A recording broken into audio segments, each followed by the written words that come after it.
전혀 상상하지 못한 일이었습니다. 민주당과 좌파 집단은 상상하는 모든 것을 하고 또 우리가 상상하지 못하는 것도 한다라고 이야기를 했었는데 저를 수갑까지 채워서 압송한다는 것은 상상하지 못하는 범주라고 생각합니다.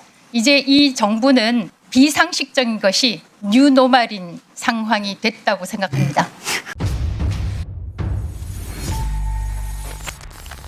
지난 10월 2일 그것도 추석 바로 전날, 추석 연휴 바로 전날 도주 우려가 전혀 없는 고위공직자 한 명이 자택에서 체포돼서 수갑까지 채워져서 그것도 전 국민이 지켜보는 가운데 압송되는 전대미문의 일이 일어났습니다. 저는 이 장면을 보면서 참담함을 넘어 섬뜩함을 느꼈습니다. 제가 너무나도 잘 아는 공직자, 그래서 제 상식으로는 저분이 저렇게 백주대낮에 수갑이 채워져야 될 그런 일이 없었기 때문입니다. 공직에 임명돼서부터 해임될 때까지 줄곧 이곳 상임위에 단골 고객으로 출석했기 때문에 제가 아는 바로는 그럴 만한 범죄 혐의가 없었습니다. 이진숙 전 방통위원장님, 바로 그날의 주인공이었습니다. 발언대로 나와주시기 바랍니다. 지난 9월 28일 방미통일 설치법이 세워드릴게요. 민주당 독단으로 잠깐 기다리세요.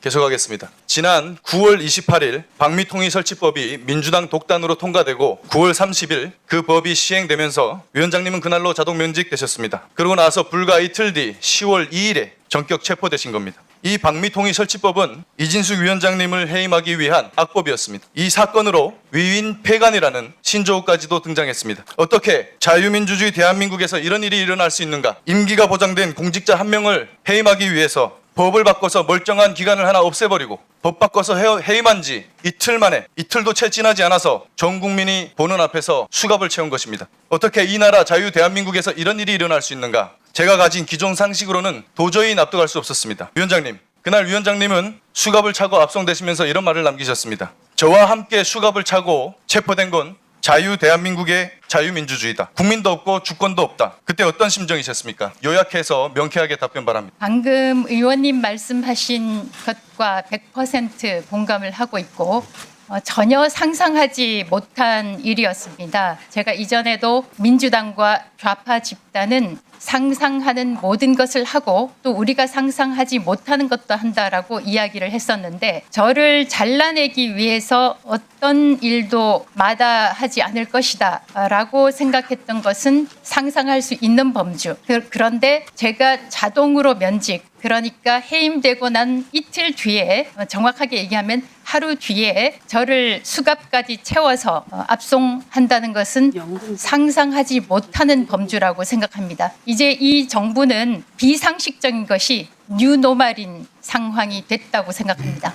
저는 이 사건을 이렇게 봅니다. 공개 숙청이자 공포 정치다. 이재명 정부와 더불어민주당에 대들면 이진숙처럼 된다라는 전 국민을 보라고 보낸 메시지라고, 경고 메시지라고 봅니다. 그리고 그날의 이진숙은 이재명 대통령과 더불어민주당에 바쳐진 추석 제물이었습니다. 마치 우리에게 익숙한 사극의 한 장면이 떠올랐습니다. 흡사 폭군의 명절 잔치상에 축하 선물로 이진숙의 수급을 올려다 놓는 그런 모습이 아닌가. 폭군과 그 수하들은 그 수급을 보면서 웃고 떠들었겠죠. 그렇게 생각됩니다. 그리고 이진숙 위원장님은 체포 당일에 호송차에서 내리시면서 이런 말씀을 하셨습니다. 전쟁입니다. 이 말을 한 여인이 생각난다. 이재명이 시켰냐, 정청래가 시켰냐, 아니면 개딸이 시켰냐, 이렇게 외친 장면도 기억이 나는데 저는 마치나 이 장면이 어떤 영화의 한 장면 같았습니다. 정적들에게 칼 맞고 숨지기 전에 마지막으로 외치는 단말마 같은 그런 느낌이 들었는데 어떤 의미로 말씀하신 겁니까?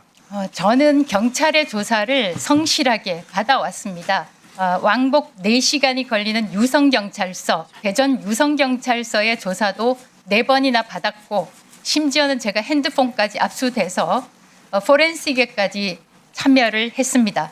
그런데 영등포 경찰서는 무슨 이유로 저에게 사실상 가짜 출석 요구서를 보내서 텔레비전 화면에 아주 굵게 이진숙 6차례 출석 요구 불응, 이런 자막을 깔게 만들었을까? 대통령 한 사람한테 밑보이면 이렇게 되나 생각을 했고, 바로 저도 그런 고통을 당했지만 정희철 전 면장님 같은 경우에는 실질적으로 얼마나 강압적인 조사에 시달렸으면, 국가적인 그 공권력의 폭력을 당했으면 스스로 극단적인 선택을 했을까.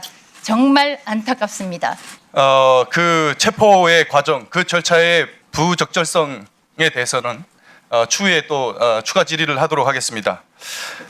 그날 추석 밥상에 올려진 이진숙 체포라는 이 소재는 이재명 정부의 간세 협상 실패, 그리고 비선실세 김현지 부속실장의 각종 의혹들, 그리고 국정자원 화재 사태로 인한 대규모 국가 전산망 마비 사태, 외국인 시청자 하나 없는 로컬 채널에서, 좌편향 로컬 채널에서 피자 먹으면서 K푸드 홍보했다라고 하는 대통령의 냉부의 출연 논란, 이런 것들을 잠재우기에 너무나도 좋은 소재였습니다.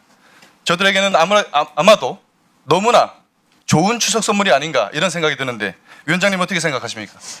저도 같은 생각입니다. 공교롭게도 국가 정보 자원이 불타서 파괴가 됐는데 대통령은 예능 프로그램에 출연했습니다. 저의 경우에는 사실상 방통위에 여름 휴가 계획을 짜면서 휴가 신청을 했는데 그것을 대통령실 대변인이 이진숙이 재난 기간에 휴가를 간다고 신청을 했다라고 하면서 반려했다는 사실을 기자들에게 공지까지 하고 대통령실에서 브리핑까지 했습니다. 그런데 재난 기간 동안에 사실상 재난이 실제로 계속됐다면 저는 가지를 않았겠지만 국가의 정보가 다 파괴가 돼서 심지어는 우체국 배달까지 중단되는 그런 상황에서 저 개인으로서는 저도 뭐 기관장을 했지만 도저히 이해할 수 없는 예능 출연이었습니다.